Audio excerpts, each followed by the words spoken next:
Now students लेते हैं question number 28। कह रहा है बॉडी ऑफ मास 5 किलोग्राम। तो एक बॉडी है, उसका मास कितना है 5 किलोग्राम। डायग्राम बना लीजिए इस तरीके से। ये कोई बॉडी है, इसका मास है 5 किलोग्राम।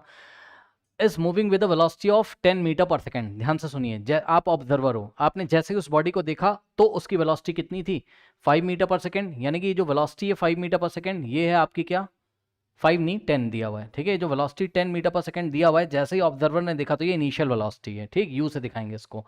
अब क्या कहता है, a force is applied to it so that in 25 second. इस पे आपने एक फोर्स अप्लाई किया और after 25 second time T is equal to 25 second के बाद क्या होता है भाई, इसकी वेलोसिटी बढ़ जाएगी। अब इसकी वेलोसिटी 10 से बढ़ के कितनी हो गई है 35 metre per second. It attains a velocity of, तो फाइनल वेलोसिटी दी आपको 30 मीटर पर सेकंड। ठीक है ना। अब आपसे बोला है calculate the value of the force applied. ठीक है, कितना फोर्स लगाया गया इस बॉडी पे, कितना फोर्स लगाया गया 5 किलोग्राम मास वाली बॉडी पे जो कि 10 मीटर पर सेकंड से चल रही थी। कितना फोर्स लगाया गया कि 25 सेकंड के बाद इसकी वेलोसिटी कितनी हो गई 35 मीटर पर सेकंड हो गई।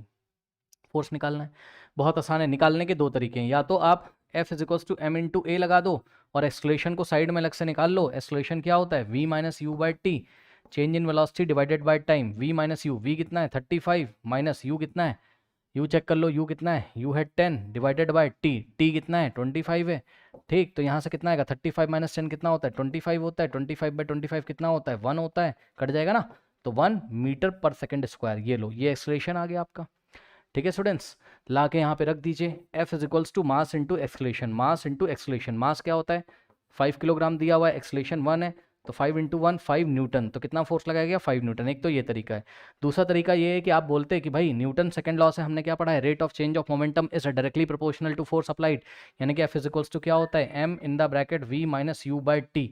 ठीक है, यहाँ पर ये देखिए m in the bracket v minus you by T, ये क्या है, ये rate of change of momentum है और यही तो फोर्स के इक्वल होता है न्यूटन सेकेंड लॉ से। ठीक, तो यहाँ से अगर आप निकालते तो m कितना आ जाता 5 in the bracket 5 into V minus U, V कितना है 35 माइनस यू कितना है, यू है आपका 10 डिवाइडेड बाय टाइम कितना है, टाइम आपका 25। तो आप सॉल्व करते तो मिलेगा आपको वही। क्यों सर, क्योंकि ये जो है ना v minus you by T, यही तो एक्सप्रेशन है, चेक कर लो।